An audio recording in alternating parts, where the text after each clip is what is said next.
Welcome back to my YouTube channel. Dear students, आज का हमारा टॉपिक इन्वायरमेंटल प्रॉब्लम्स, माहौलियाती मसाइल। Our main environmental problem is global warming. अगर हम सिंपल वर्डिंग में ग्लोबल वार्मिंग की बात करें तो ज़मीन के गर्म हो जाने को ग्लोबल वार्मिंग कहते हैं। ज़मीन क्यों गर्म होती है, ग्लोबल वार्मिंग क्यों होता है, ये कुछ गैसेस हैं जिनकी वजह से होता है। उन गैसेस को हम ग्रीन हाउस गैसेस कहते हैं। कौन कौन सी गैसेस हैं वो? Some gases present in the atmosphere. कुछ गैसेस एटमॉस्फेयर में मौजूद हैं। Carbon dioxide, methane, oxides of nitrogen, water vapours. Water vapours होते हैं पानी के बुखारात। Trap a part of the heat. Energy का कुछ हिस्सा जज्ब होता है। रिफ्लेक्टेड बाय द अर्थ, जमीन से वो रिफ्लेक्ट होता है, मुनक्किस होता है। काजिंग, वजह बनता है। Increase in the atmospheric temperature, atmospheric temperature में इजाफे का सबब बनता है। फिगर 1.16। इस फिगर में बताया गया है ग्रीन हाउस इफेक्ट। ये शो की गई है, ये हमारी अर्थ है, ऊपर हमारा एटमॉस्फेयर शो हो रहा है। यहाँ से सनलाइट जमीन पे आ रही है। ये एनर्जी की रेज सूरज से हमारी जमीन पे आ रही है। कुछ एनर्जी हमारी अर्थ उसको एब्जॉर्ब कर रही है और कुछ को रिफ्लेक्ट कर रही है। अब जो रेज रिफ्लेक्ट हो रही है यहाँ से, यहाँ पे मौजूद है green house gases. Methane, carbon dioxide, chlorofluorocarbon और नाइट्रोजन के ऑक्साइड्स हैं। ये गैसेस, ये जो रेज यहाँ से रिफ्लेक्ट हुई हैं, इनको हमारे एटमॉस्फेयर से बाहर नहीं देने जा रही, जिसकी वजह से यहाँ पे फिर जो टेम्परेचर है वो इंक्रीज हो रहा है। These gases are called green house gases. इन गैसेस को ग्रीन हाउस गैसेस कहा जाता है।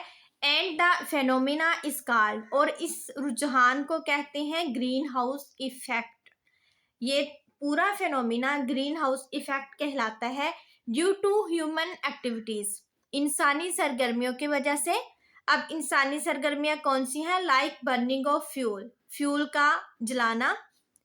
The amount of green house gases is increased, green house gases में इजाफा हो रहा है। ग्रीन हाउस गैसेस रिलीज होती हैं जब इंसान, human activities, burning of fuel, जब इंसान फ्यूल को जलाता है तो वहां से कार्बन डाइऑक्साइड रिलीज होती है जो एक ग्रीन हाउस गैस है। इस तरह से ग्रीन हाउस गैसेस में इजाफा होता है इन द एटमॉस्फेयर में।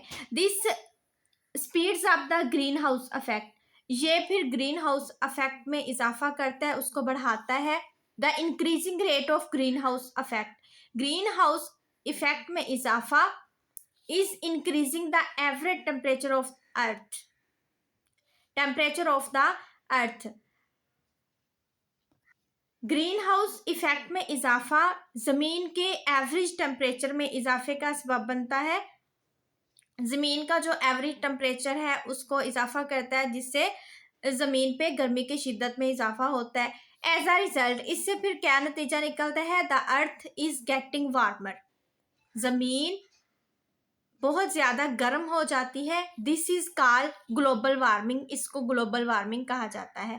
Due to global warming, global warming की वजह से the ice in the polar regions, polar regions में बर्फ। पोलर रीजन्स कौन से हैं? जमीन के सबसे सर्द तरीन इलाके।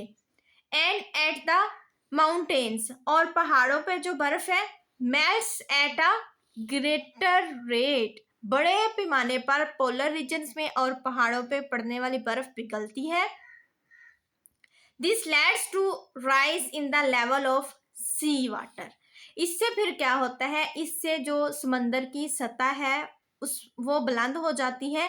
विच क्रिएट्स फ्लड्स, जिससे फिर फ्लड्स आते हैं, सैलाब आते हैं in low lying coastal areas.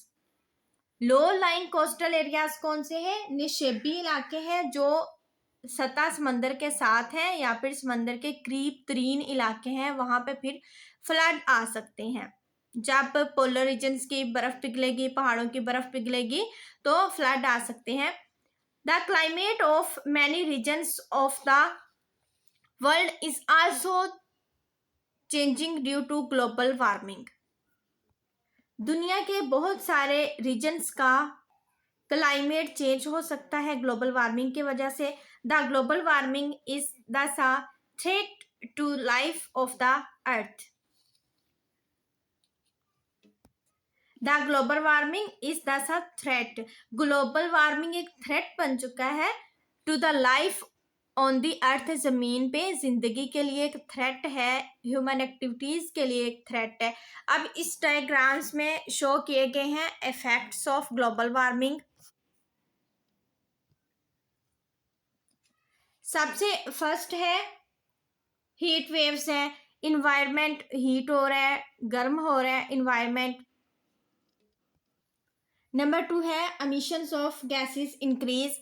इंसान फैक्ट्रीज में फ्यूल्स जलाता है जिसकी वजह से कार्बन डाइऑक्साइड रिलीज होती है, ग्रीन हाउस गैसेस इंक्रीज होती जा रही हैं। ये पोलर रीजन्स दिखाए गए हैं कि वहां पे मेल्टिंग ऑफ आइस होती है, बर्फ पिघलती है, स्टॉर्म्स आ सकते हैं ग्लोबल वार्मिंग की वजह से, कहत साली हो सकती है, ड्रॉट्स हो सकता है, फ्लड्स आ सकते हैं, लैंडस्लाइडिंग हो सकती है, पहाड़ों के कुछ हिस्से कुछ टुकड़े टूट के गिर जाते हैं जिसकी वजह से रास्ते बंद हो जाते हैं, ह्यूमन एक्टिविटीज मुतासिर होती हैं जिससे।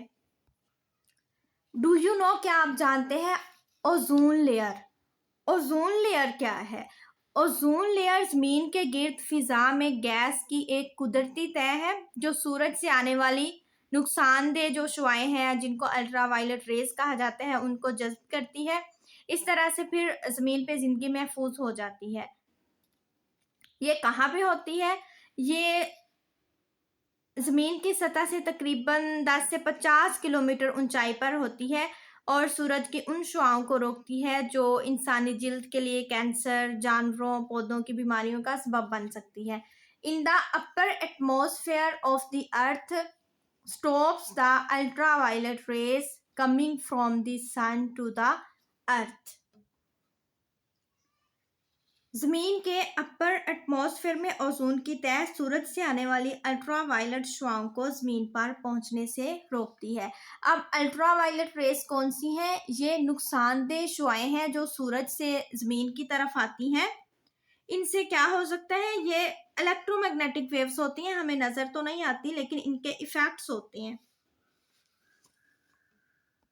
इनसे सूरज की जलन का एहसास ज़्यादा होता है, स्किन कैंसर हो सकता है। इसके अलावा ये हमारी आंखों को मुतासिर कर सकती हैं। लेकिन इनका एक फ़ायदा भी होता है, ये विटामिन डी बनाने में मदद करती हैं जो इंसानी सेहत के लिए ज़रूरी है। बट अल्ट्रावायलेट रेज से बचना बहुत ज़रूरी है।